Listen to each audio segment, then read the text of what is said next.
everything you need to stay balanced on long trips. Residence Inn. The U.S. has contributed $350 million. That's the most of any country in the humanitarian response to the floods in Pakistan so far. Our guest right now here to talk about all of that, fresh from the Reuters Washington Summit, is Richard Holbrooke. He's the United States Special Representative for Afghanistan and Pakistan. So, $350 million. Let's say you throw in all the international stuff up to $1 billion, but estimates are they need $30 to $40 billion. So is it? I mean, it's hard to call $1 billion a drop in the bucket, but where do they get the rest of the money? The floods are unbelievable in their dimensions. The area covered by water is larger than Italy. On the American coastline, it would stretch from the Canadian border to Florida. I was just there, and it is unbelievable to see people clinging to life on the dikes, strung out along the road. But in terms of your question, you have to visualize 3 phases. The first phase is rescue, emergency rescue. The second phase is early recovery, and the third phase is reconstruction. You've really jumped from phase 1 to phase 3. In the initial rescue and recovery area, Pakistani and American helicopters and others have been rescuing people, putting them into the camps, getting the food to them.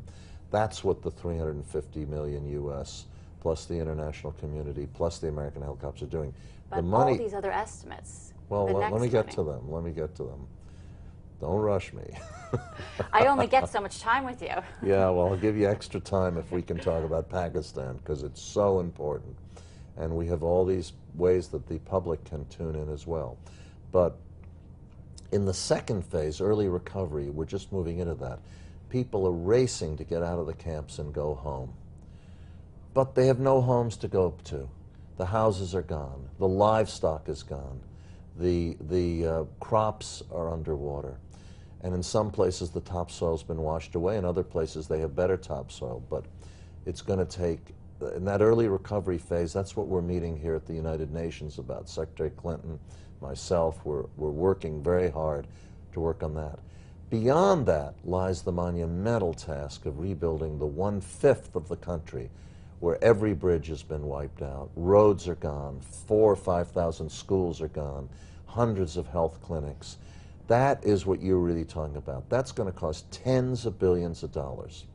The international community is going to help on that. We have a conference planned for November in Pakistan on that, after we get through the emergency and early recovery period. But I need to be clear to everyone that while the international community will support Pakistan in that long-term reconstruction, which will take years. Look at Katrina. 5 years after that, New Orleans still hasn't fully recovered, and that was tiny compared to this.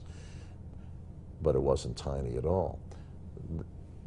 In that long-term recovery phase, the international community is not going to be able to pick up the bill for $20, $30 billion or more.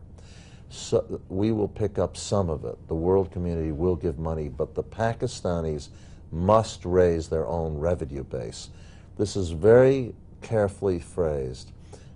I once read an article while I was in Pakistan that said, Holbrooke says, no money for reconstruction. That's not what I'm saying. You're going to give some, but they have to do the lion's share? And they have to do the majority, and they have to raise their own revenue base.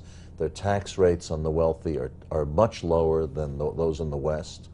American and European taxpayers are going to say, hey, we got our priorities and our troubles too. We're paying more taxes than the Pakistanis. They have to come to terms with this. It is an awesome job. They have to rebuild dams higher because the global warming meant the runoff from the Himalayas was higher.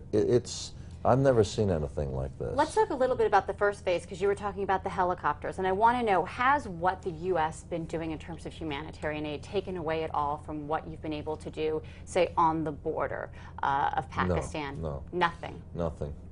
But the Pakistani army has diverted a very large number of troops to the relief efforts.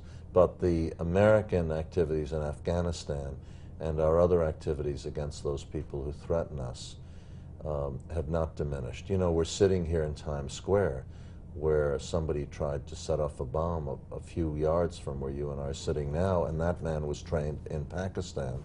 And that group, the TTP, or Pakistani Taliban, is a group that is now on our terrorist list, and we're not diminishing our efforts one bit. And the contrary, President Obama is intensifying those. And that leads me to my next question, which is the perception of the United States and Pakistan. A recent Pew poll showing last month that only 17% of Pakistanis have a favorable view of the U.S. 17? 17. Hey, that's way up. So that, we were 9%. So you're when happy we with took that office. number, but obviously you would want it higher. Do No. you think that the humanitarian Those aid on the polls. flood is making a difference on the stability of the region and our role there? There's no question.